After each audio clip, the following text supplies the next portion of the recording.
Good morning student.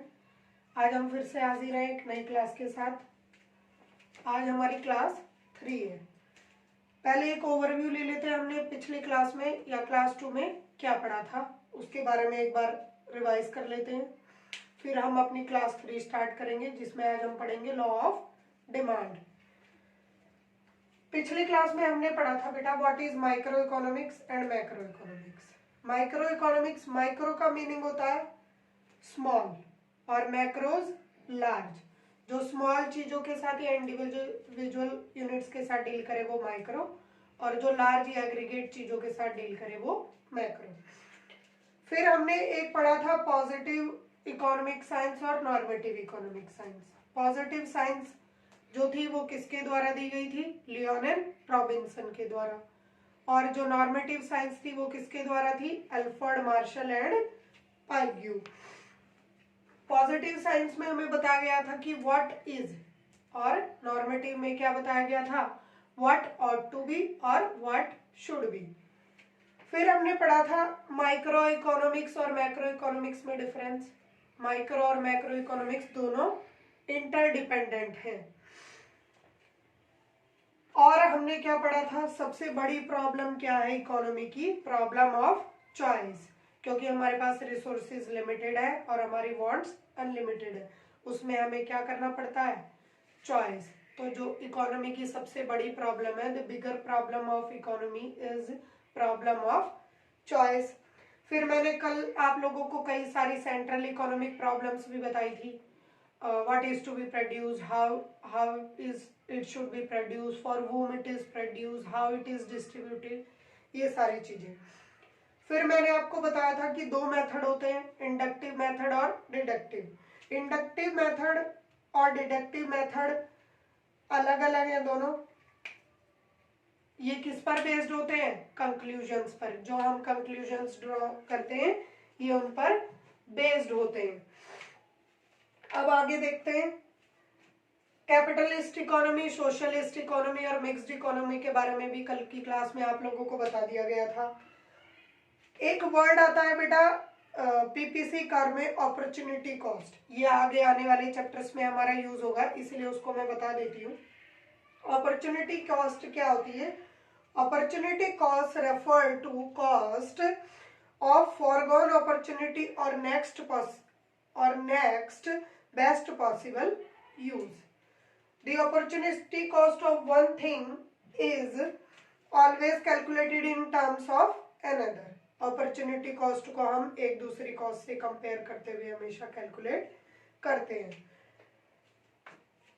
अब आज हम देखते हैं law of demand. Law of demand के बारे में पढ़ेंगे। पहले देखते हैं डिमांड क्या होता है। डिमांड को हिंदी में हम बोलते हैं किसी भी वस्तु की मांग। जब हमें किसी चीज की जरूरत होती है तो हम उसकी क्या करते हैं? मांग करते हैं। तो वो क्या कहलाता है? डिमांड।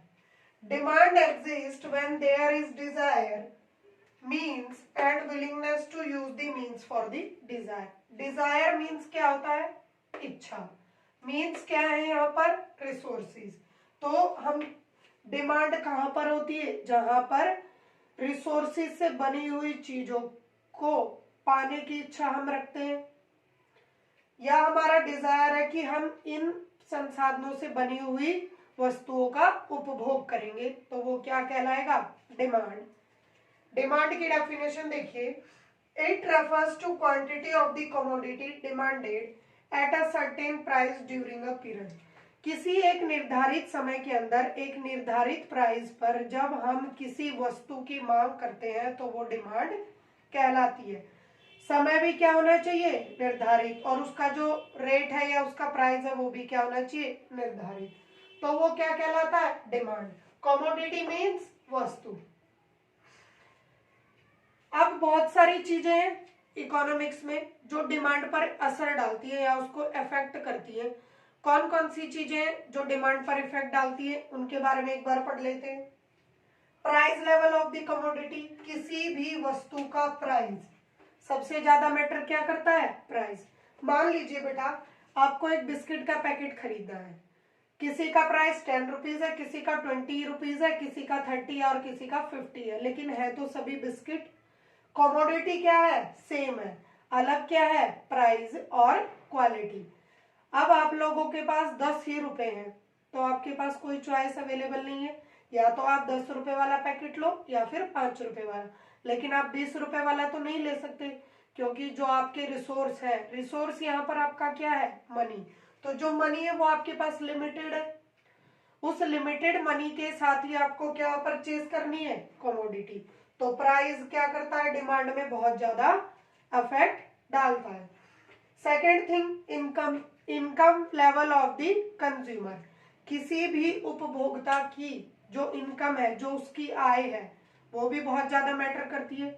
अब आपकी इनकम तो है 20,000 रुपए, तो अब अगर आप चाहते हो कि आप 40,000 का एसी खरीद लोगे, तो क्या आप कर पाओगे, नहीं, क्योंकि जो आपकी इनकम है वो आपका क्या है, रिसोर्स, आपके पास सीमित संसाधन है, और आपकी मांग जो है वो उससे 2 गुना है, तो वो कभी भी फुलफिल नहीं हो पाएगी। कैसे फुलफिल हो सकती है, जब आप अपने पास कुछ सेविंग्स रखो। तो इकोनॉमिक्स हमें क्या सिखाता है कि कैसे हमें अपने रिसोर्सेज को मैनेज करना है, कि हम आगे आने वाली जो हमारी डिमांड्स है उनको फुलफिल कर पाए। तो उस रिसोर्स मैनेजमेंट को भी क्या कहते हैं, इकोनॉमिक्स। टेस्ट एंड प्रेफरेंसेस, जो हमारा टेस्ट है या जो हमारी प्रेफरेंस है, हम पहले किसको महत्व देंगे, या हमें किसका स्वाद ज्यादा अच्छा लगा, वो भी बहुत मैटर करता है। मान लीजिए आपके पास चाय की बहुत सारी वैरायटीज अवेलेबल है मार्केट में, लेकिन आपको पर्टिकुलर टाटा टी गोल्ड ही पसंद है, तो आप दुकानदार के पास जाओगे और उससे बोलोगे कि टाटा टी गोल्ड दे दो भाई, तो वो बोलता है नहीं मेरे पास तो वो अवेलेबल नहीं है, आप टाटा टी प्रीमियम ले जाओ। तो जो कस्टमर होता है वो उस चीज को मना कर देता है, क्योंकि उसका जो टेस्ट है वो क्या है, टाटा टी गोल्ड, और उसकी प्रेफरेंस भी क्या है, टाटा टी गोल्ड। तो कई बार ऐसा होता है कि प्राइस को महत्व ना दे करके हम किसको महत्व देते हैं, अपने टेस्ट और प्रेफरेंस को। फिर आता है डेमोन्स्ट्रेशन इफेक्ट। डेमोन्स्ट्रेशन इफेक्ट क्या होता है, कई चीजें ऐसी होती हैं जो किसी अल्टरनेट का सब्स्टिट्यूट होती है, लेकिन हमें उसके बारे में पता नहीं होता। आप जैसे मान लीजिए चाय के बहुत सारे ब्रांड हैं, जब तक हम उसको टेस्ट नहीं कर लेंगे, उसका डेमो नहीं ले लेंगे, हमें कैसे पता होगा कौन सा वाला ब्रांड बेटर है। तो एक बार हमें क्या करना चाहिए, हर किसी को चेंज करके यूज करके देखना चाहिए, तभी हम बता पाएंगे कौन सा डेमो परफेक्ट निकला, कौन सा डेमोन्स्ट्रेशन इफेक्ट हमारे लिए बेटर निकला, जिससे हमें पता चला कि Tata tea gold premium, Tata tea gold ही सबसे बेस्ट चाय है। फिर आ जाते हैं प्राइस ऑफ रिलेटेड गुड्स। मान लो मार्केट में आपको टी शर्ट खरीदने जाना है, आप वहां पर जो लाइन लगी हुई है क्लोथ्स की, उसमें 500 रुपीज की भी टी शर्ट अवेलेबल है, 1000 की भी टी शर्ट अवेलेबल है, 1500 की भी अवेलेबल है, और 200 की भी अवेलेबल है। तो है तो सभी टी शर्ट ही। तो कई बार क्या होता है, दो उसके जैसा जो सेम दिखने वाली वस्तु होती है, उसका प्राइस भी हमारे लिए बहुत मैटर करता है। तो हम क्या करते हैं, हमेशा हर कस्टमर की ये आदत होती है, चाहे वो रिच हो या पुअर हो या मिडिल क्लास हो, कि उन्हें अच्छी क्वालिटी सस्ते दाम में मिल जाए। हर कस्टमर यही चाहता है, उसका यही बिहेवियर होता है। तो ये तो थी बेटा डिमांड को कौन कौन से फैक्टर अफेक्ट करते हैं, ये सारे उसके फैक्टर्स हैं। Demand is affected by the following factors: price level, income level of the consumer, taste and preference of the consumer, demonstration effect of the commodity and price of the related goods। ये सारे factors थे जिससे हमारी demand पर प्रभाव पड़ता है। और एक आध चीजें और भी है जो मैटर कर सकती हैं, जैसे साइज ऑफ द पॉपुलेशन, जनसंख्या का साइज। अब मान लीजिए किसी देश की जनसंख्या बहुत ज्यादा है, तो वहां पर जो नेसेसरी थिंग्स है या जो नेसेसरी गुड्स या कमोडिटी है, उनकी डिमांड ज्यादा होगी इन कंपैरिजन टू अदर्स। या फिर डिस्ट्रीब्यूशन ऑफ इनकम, ये भी बहुत मैटर करता है। दो चीजें, size of population and distribution of income. किसी कंट्री में क्या है, ज्यादातर जो परसेंटेज है वो रिच पॉपुलेशन है, पुअर वहां पर बहुत कम है, तो वहां के लोगों की जो डिमांड होगी वो अलग होगी in comparison to poor countries people demand. इसके बाद हम व्हाट इज डिमांड, आपको पता चल गया डिमांड क्या है, कौन कौन से फैक्टर हैं जो डिमांड पर प्रभाव डालते हैं या उस पर असर डालते हैं। अब हम आ जाते हैं अपने मेन टॉपिक पर जो था law of demand. Law of demand क्या कहता है और इसके क्या क्या रूल्स रेगुलेशन प्रिंसिपल्स हैं वो सब हम पढ़ेंगे। एक वर्ड दिया जाता है सेट्रिस पैरिबस, ये आपको पेपर में पूछ लिया जाएगा। Ceteris paribus, what do you mean by ceteris paribus. तो आप लोगों के लिए तो ये शब्द नया है, तो आपको जब तक इसका मीनिंग पता नहीं होगा तो आप कैसे इसका आंसर दे पाओगे। सेट्रिस पैरिबस का मीनिंग होता है बेटा other things remaining the same, मतलब सिर्फ प्राइस और डिमांड के अलावा जो बाकी चीजें हैं वो सभी क्या रहेंगी, सेम रहेंगी। कौन चेंज होगा, प्राइस या फिर डिमांड। लॉ ऑफ डिमांड क्या कहता है, When price of a commodity increases, जब किसी commodity का या किसी वस्तु का जो प्राइस होता है वो बढ़ता है तो उसकी डिमांड ऑटोमेटिकली क्या हो जाती है, घट जाती है। When price of a commodity increases, its demands automatically decreases. जब किसी वस्तु का मूल्य बढ़ जाता है तो उसका प्राइस ऑटोमेटिक क्या हो उसकी डिमांड ऑटोमेटिक क्या हो जाती है, कम हो जाती है। फिर इसका वाइस वर्सा हो जाएगा, इसका opposite. When price of a commodity decreases, its demand automatically increases. देखो ये चीज समझनी बहुत जरूरी है लॉ ऑफ डिमांड के अकॉर्डिंग। एक बार आप लोग इसका स्क्रीनशॉट ले लीजिए, फिर मैं इसको इरेज कर देती हूँ। अब आगे देखते हैं डिमांड कर्व या लॉ ऑफ डिमांड क्या होता है। लॉ ऑफ डिमांड के कुछ रूल्स हैं, जैसे कि फर्स्ट क्या है, other things remaining the same, सिर्फ प्राइस और डिमांड को छोड़ करके बाकी जितने भी फैक्टर्स हैं वो सभी क्या रहेंगे, सेम रहेंगे, कांस्टेंट रहेंगे, चेंज नहीं होंगे। सिर्फ क्या चेंज होगा, if the price of a commodity falls, अगर किसी कमोडिटी का प्राइस गिर रहा है या डाउन जा रहा है या कम हो रहा है, the quantity demanded of it will rise, तो उसकी जो डिमांड है, उसकी जो वस्तु की मांग है वो क्या हो जाएगी, बढ़ जाएगी। अगर प्राइस फॉल हो रहा है तो डिमांड बढ़ जाएगी, और अगर प्राइस इंक्रीज हो रहा है तो डिमांड क्या हो जाएगी, फॉल हो जाएगी, मींस डिक्रीज हो जाएगी। वाइस वर्सा का मतलब होता है इसका अपोजिट। जब प्राइस कम हो रहा है तो डिमांड बढ़ रही है, जब प्राइस बढ़ेगा तो डिमांड क्या हो जाएगी, कम। जैसे देखो, increase in price, decrease in demand, decrease in price, increase in demand।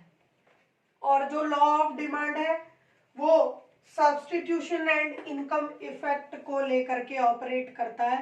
Substitution मतलब होता है जब आपके पास एक कमोडिटी के कई सारे अल्टरनेटिव या कई सारी वैरायटियां अवेलेबल हो। इनकम, आपकी आय भी बहुत ज्यादा महत्व रखती है, उसका भी बहुत ज्यादा प्रभाव पड़ता है डिमांड पर। तो अगर क्वेश्चन में आ जाए कि कौन सा इफेक्ट लॉ ऑफ डिमांड के अंदर आता है तो उसका आंसर आएगा सब्स्टिट्यूशन एंड इनकम इफेक्ट। अब क्वेश्चन में दे देगा आपको, when the price of a commodity increases what will be the effect on quantity demanded. अगर किसी कमोडिटी का प्राइस बढ़ रहा है तो क्वांटिटी डिमांडेड पर क्या असर पड़ेगा, तो ऑप्शन में दे दिया जाएगा इंक्रीज, डिक्रीज, कांस्टेंट, तो आप क्या लिखोगे, डिक्रीज। इसी प्रकार से जो हमारी टाइप्स ऑफ कमोडिटीज होती है वो भी बेटा 3 प्रकार की होती है। टाइप्स ऑफ कमोडिटी, एक होती है नेसेसिटी, दूसरी होती है luxury, comfort. Necessity, comfort, luxury, जो हमारा जरूरत का सामान है जिसके बिना हम नहीं रह सकते वो नेसेसिटी में आता है। कंफर्ट, जिसमें हम थोड़ा आरामदायक महसूस करते हैं जिन चीजों के साथ, और लग्जरी जो काफी एक्सपेंसिव या बहुत ज्यादा महंगे आइटम्स होते हैं, जैसे कार हो गया, बहुत बड़ा घर हो गया, डायमंड नेकलेस हो गया, गोल्ड हो गया, ये सब हमारी क्या है, लग्जरी है। हमारा सोफा है, फ्रिज है, ये सब हमारे क्या है, कंफर्ट है। और नेसेसिटी क्या है, एक चारपाई, क्लोथ्स, फूड, वाटर, इलेक्ट्रिसिटी, ये सब क्या है, नेसेसिटी है। तो ये किसके अंदर आएंगी, 3 types of commodity, necessity, comfort और लग्जरियस। अब कई तरीके के गुड्स भी हमारे पास अवेलेबल होते हैं, उनमें से एक होते हैं कॉन्स्पिशियस गुड। कॉन्स्पिशियस गुड्स कौन से होते हैं, जो प्रेस्टिजियस, स्नॉब या वेबलन नाम से भी हम इनको जानते हैं। अब 1 मार्क के लिए आपको क्वेश्चन में दे दिया जाएगा, which goods are known as prestige, snob या फिर वेबलन गुड्स। ऑप्शन में नीचे दे देगा इंफीरियर, गिफ्ट एंड गुड्स और कॉन्स्पिशियस, तो आपको टिक करना पड़ेगा इसका आंसर क्या होगा। तो जब तक आपको पता नहीं होगा तो आप टिक कैसे करोगे, तो कॉन्स्पिशियस गुड्स का ही दूसरा नाम क्या है, प्रेस्टीज, स्नोब और वेबलन।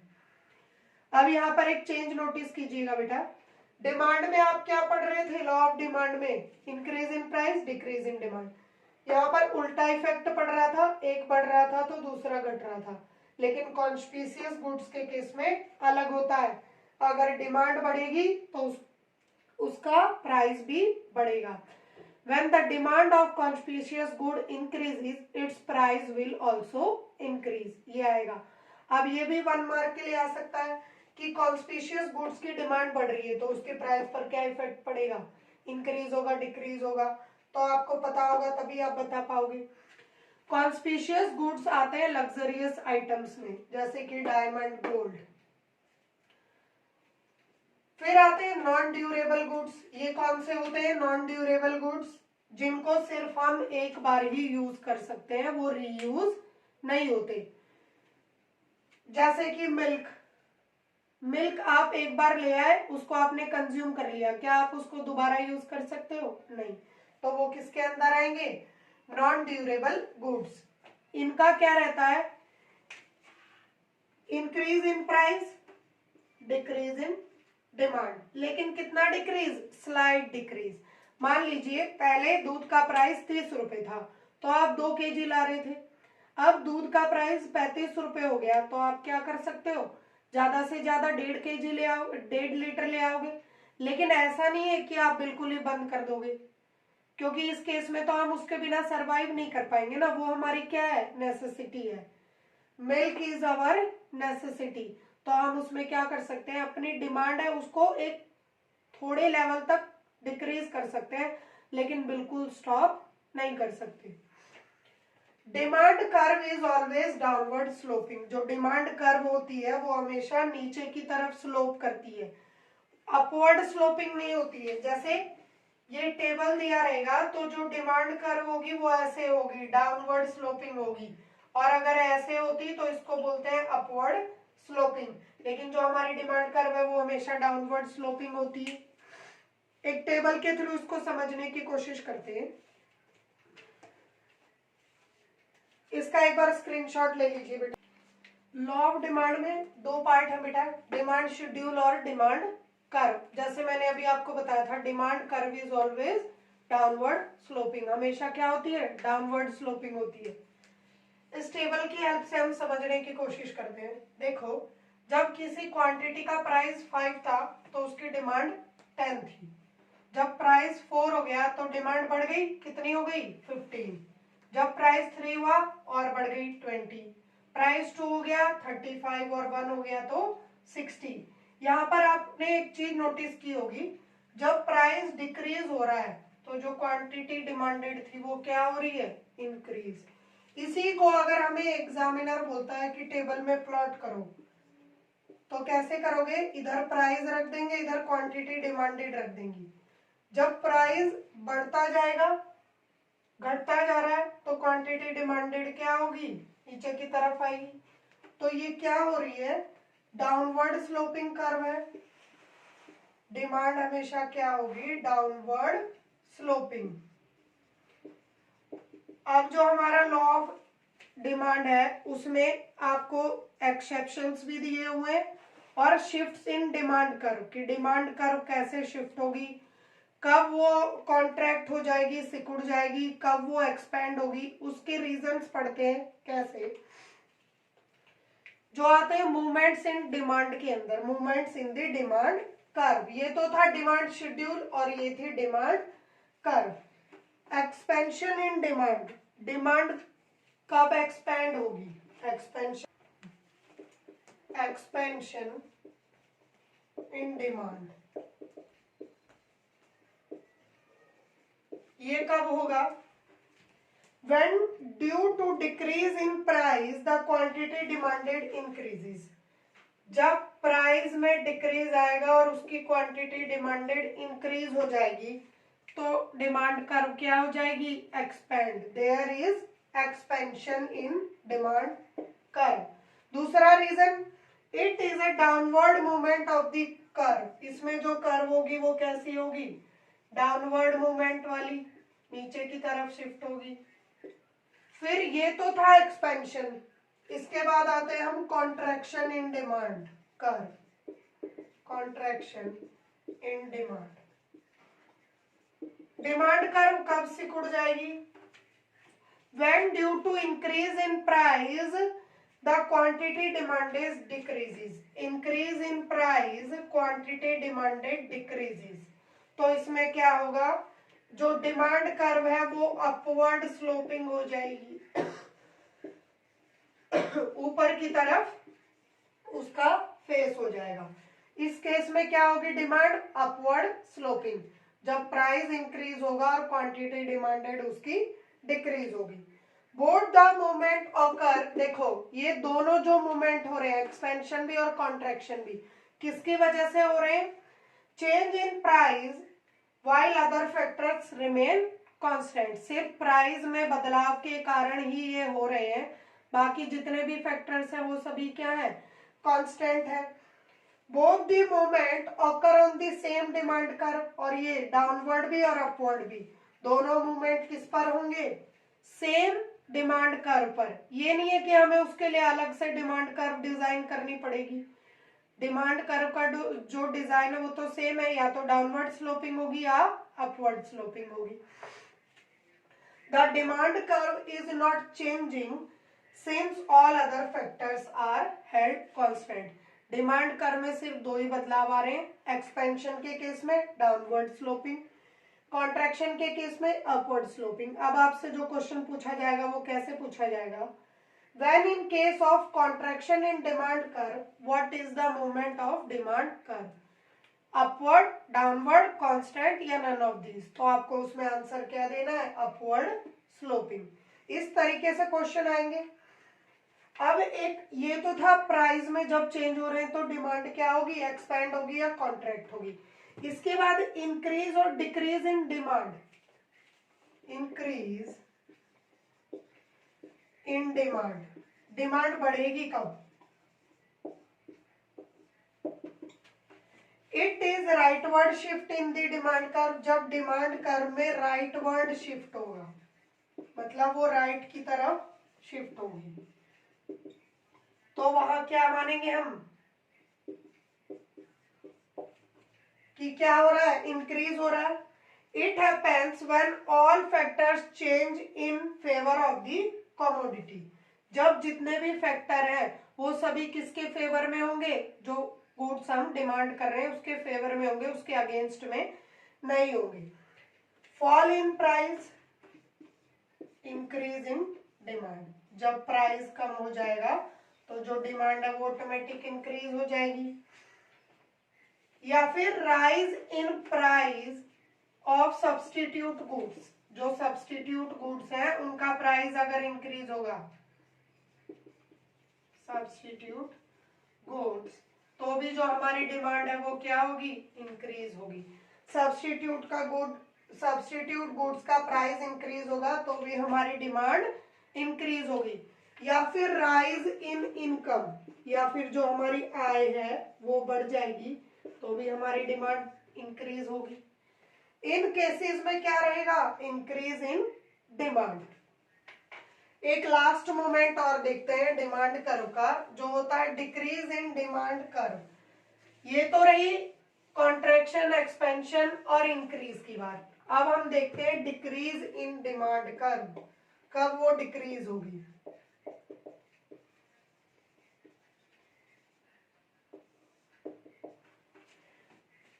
इसमें क्या होगा, पहले तो लेफ्टवर्ड शिफ्ट होगी, leftward shift in demand curve. दूसरी चीज क्या रहेगी, it happens when all factors change is against the commodity. यहां पर किस में थे, फेवर में, यहां पर किस में हो जाएंगे, अगेंस्ट में। Rise in price of complementary goods, complementary goods का प्राइस जब इंक्रीज हो जाएगा तो जो हमारी डिमांड है वो डिक्रीज हो जाएगी। जब कॉम्प्लीमेंट्री गुड्स का प्राइस इंक्रीज होगा तो हमारी डिमांड डिक्रीज होगी, या फिर फॉल इन इनकम, हमारी इनकम कम हो जाएगी तो भी हमारी डिमांड क्या हो जाएगी, डिक्रीज। ये सारे इफेक्ट थे डिमांड कर्व के। यही था लॉ ऑफ डिमांड। इसी में एक एक्सेप्शंस भी आते हैं, उनको भी एक बार देख लेते हैं। Exceptions to the law of demand. आपको इंक्रीज इन, पहले तो व्हाट इज डिमांड पता होना चाहिए, फैक्टर्स अफेक्टिंग डिमांड वो पता होने चाहिए। Second thing, movements in the demand curve पता होना चाहिए, और इंक्रीज डिक्रीज कॉन्ट्रैक्शन एक्सपेंशन ये पता होना चाहिए। और लास्ट बचता है लॉ ऑफ डिमांड का exceptions to the law of demand. मतलब क्या ऐसी चीजें हैं जो लॉ ऑफ डिमांड के अंदर नहीं आती हैं या उसके एक्सेप्शंस हैं। देखते हैं फर्स्ट एक्सेप्शन क्या है।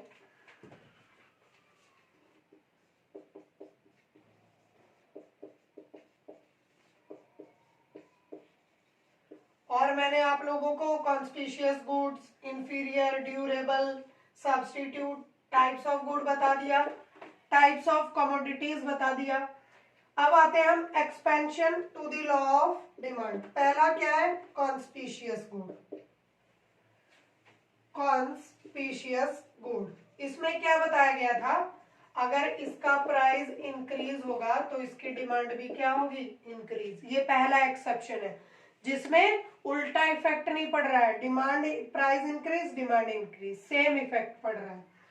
दूसरा केस, दूसरा